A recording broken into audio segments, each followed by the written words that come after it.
Am I right? Since this quarantine, my hair been doing its own thing.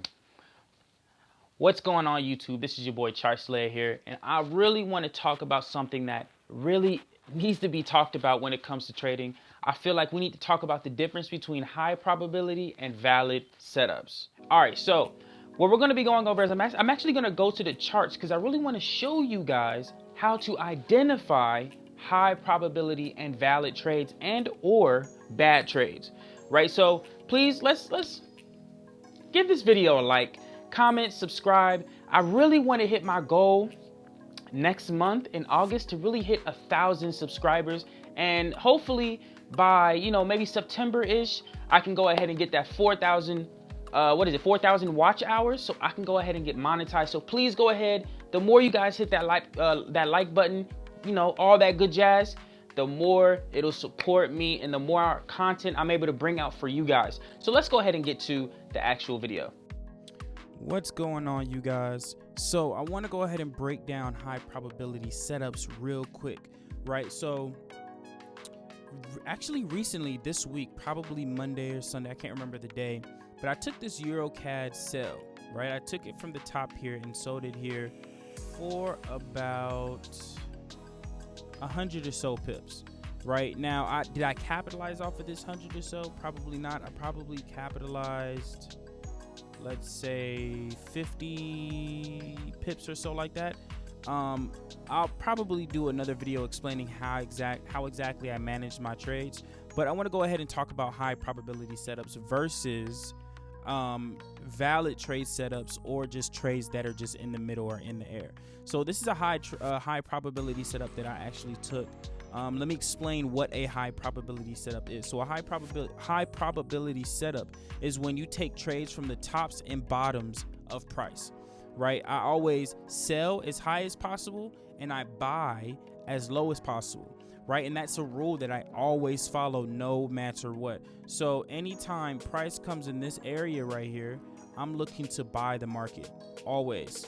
And anytime price comes in this area, I'm looking to sell the market. So price is approaching this area right now, so hopefully we get an opportunity to actually sell it, right? So this is something that I always go by. These are the rules that I always go by.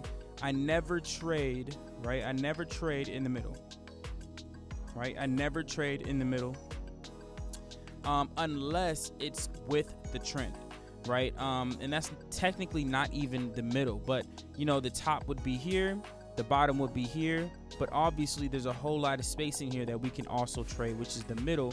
But as long as it's within trend, we can always capitalize off of price and everything. But if it's consolidation, I never trade in the middle, right? I always sell at the top and buy at the bottom.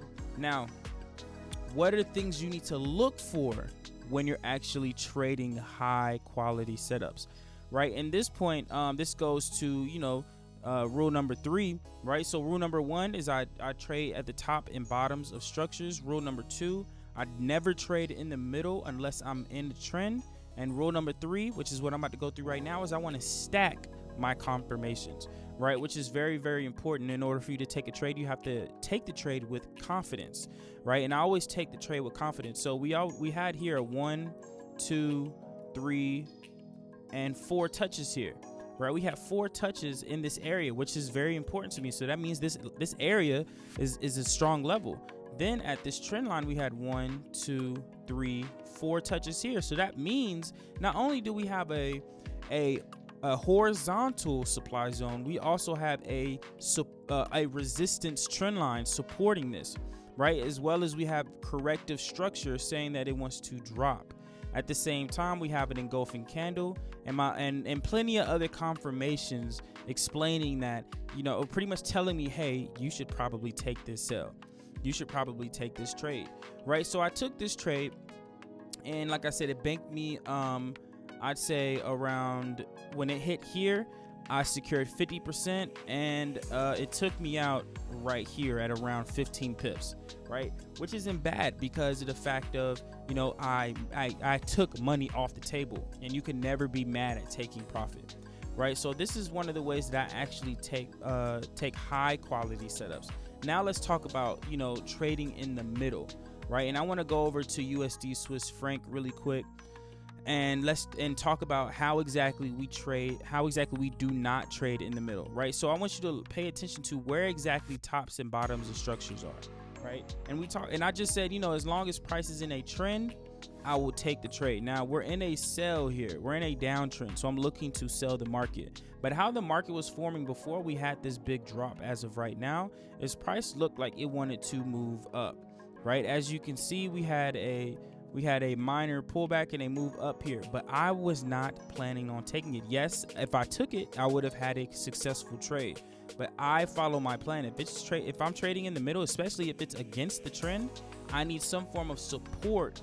I need some form of structure supporting this, right? This structure was down here. This was not. Right now, price is at a support, right? And to be honest, that's not even a solid support. I would rather buy and sell at these highs and lows here. This is a strong support level, right? These are areas that I would like to actually take trades at, but these areas right now are not the places where I would specifically take these trades.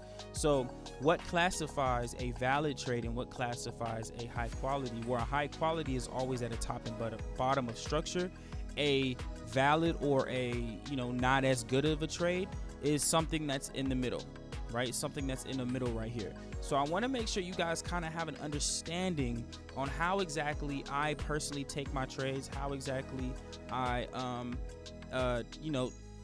win, right? And you know, not every time do I win, not every time do, you know, there are times when I actually lose, right? But I want to show you guys what that 1% tweak that I made that got me to the consistent point that I am right now. So I hope you guys really enjoyed this video. Make sure you guys like, comment, and subscribe, and I will most certainly see you guys at the top because the bottom is way too crowded.